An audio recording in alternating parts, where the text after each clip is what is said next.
Well, welcome to the Beyond Cinema Studio presented by Celebs.com up here at Sundance. Freddy, having Muscle Shoals here, it's your first film, right? Yes, it is. So, I mean, for you as a filmmaker to kind of hit one out of the park from day one and land yourself in Sundance must be an extremely gratifying feeling. It is. It's a great feeling, for sure.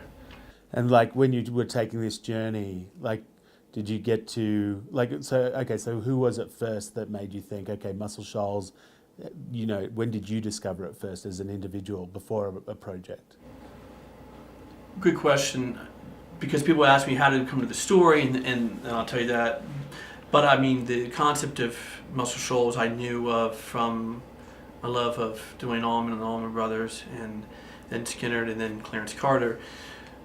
But I was helping my best friend, childhood friend, move from the East Coast to New Mexico, and he needed help moving his car. So we took the southern route and took back roads, and no GPS, just a map. And so we would drive till late at night till we get tired, and then we'd look for a place to pull over. And so when I pulled over, and we saw Tupelo, Mississippi ahead of us, and Muscle Shoals behind us, and we turned around and drove backwards and drove to Muscle Shoals, and we spent the next day there just blown away by the town and the vibe of the town. And during that next day while we were still there on the banks of the river, that's when we had the idea, like, wow, this is an incredible tale. I can't believe it hasn't been told, and we should tell this story. Well, that's, I think, the incredible thing for me is I consider myself a music fan. I consider myself a fan of this sort of music that came out of Muscle Shoals, and yet it seems like this was all some sort of hidden secret. Yeah. The fact that the Swampers were a group of white guys playing Right. background to all these tracks of Aretha Franklin and Etta James, and Right. it just seems like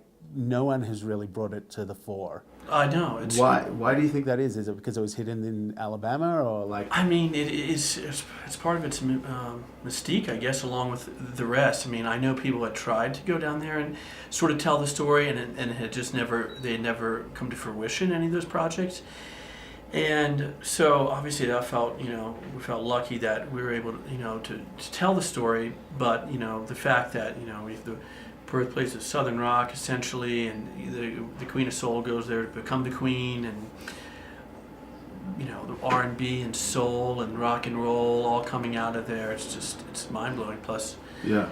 Sam Phillips and W.C. Handy being from there. So it kind of feels like Aretha Franklin wouldn't be the Aretha Franklin we know today had it not been for that. Well, yeah. I mean, if you listen to her on CBS, Yeah. and before she went to Muscle Shoals and after, it was a game changer. So in terms of getting all these amazing people, obviously it opens with Bono, but you're talking to Keith Richards and people like that, like people who other people would die to meet. Like literally, they would sacrifice themselves to meet Yeah. these people. Right. I probably would have as well. Was it part? Yeah, I was going to say, did you meet a lot of like kind of heroes and legends that you probably wouldn't have thought you would get that chance? Well, before? it just happened that a lot of that music I loved and grew up on. So, yeah, and I was a music lover and musician, amateur musician. And so the fact that, they were also the, part of the Muscle Shoals history was just, gravy. And to get to meet them and talk to them about their experiences was just awesome.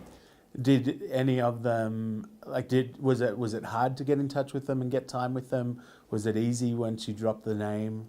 It's all those folks are super busy and travel the world, and so it's not the easiest thing. But but what ended up happening was the story. It was such a great story, and they wanted to be a part of servicing that story and the musicians who came before them, and sort of the roots of a lot of the music they play and love. So the story, I think, is what got them to partake, and so glad they did because they enriched the film. Absolutely. I mean, Keith Richards saying that if he'd been allowed back in the country, he would have recorded much So more great. there. Yeah, It's obviously an awesome moment. Totally, he loves Muscle Shoals and has a special place for Muscle Shoals, in his heart, and you could tell that from the interview. And he was really excited to talk to us. What I totally dig about the film that you don't often get from first-time kind of filmmakers in this setting is that you've managed to include not only the story of the studio or the label of Fame, but you've got the context of the time, Alabama, and the history of what was going on there.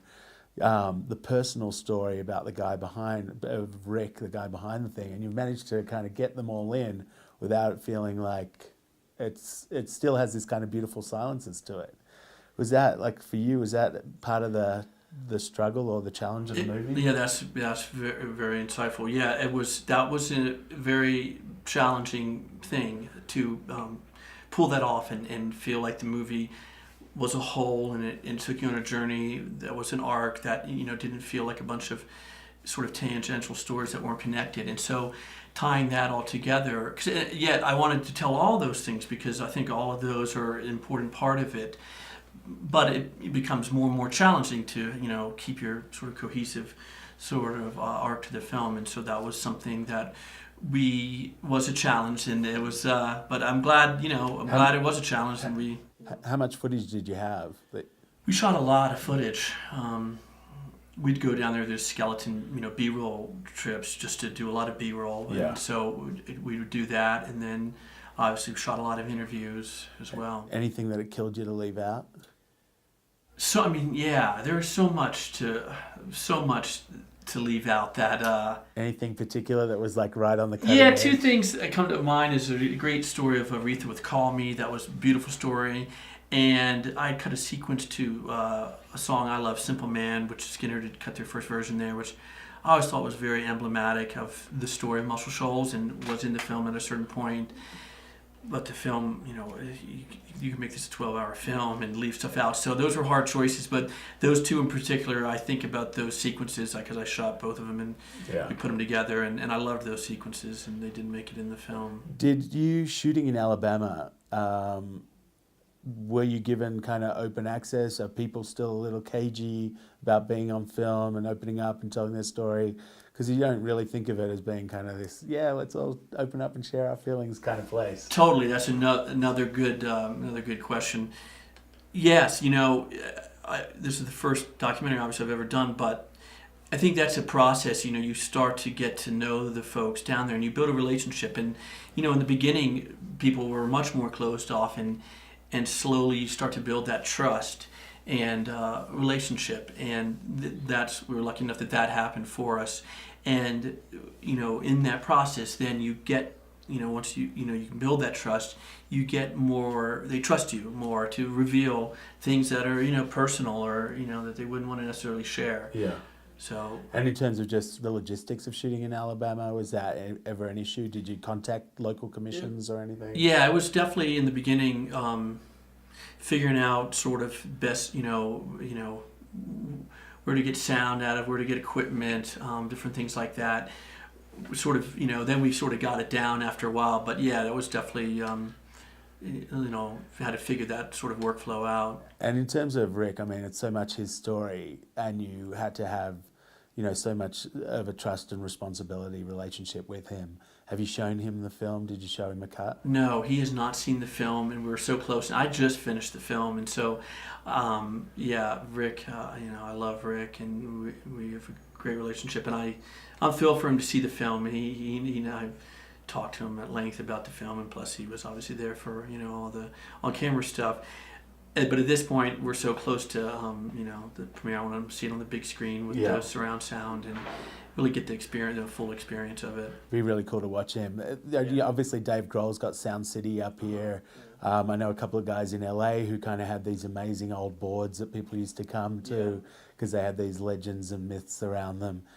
Is this stuff disappearing now that everything is so digitally inclined? I think I think it is, but I think that there'll be a resurgence. I think it'll live on, and hopefully there'll be a resurgence. I mean, you see tube amps coming back, you see vinyl coming back, and hopefully the process of recording music, sort of with like living, breathing musicians who maybe are all in the room together, that'll still survive. But Rick was asked that question recently, and his take on it is that it's really it's really changing and it's sort of hurting the overall music business, and so I think that is going on. Maybe it's also documentaries like this that kind of amplify how important those sounds were. That will have kind of the true artisans going back to doing like microbrew and exactly micro-distill and microbrew, all this totally. stuff. So maybe it'll be part of that culture. It's too. really true. Yeah, authenticity. It's like things that are authentic. We're starting to appreciate. Like, hey,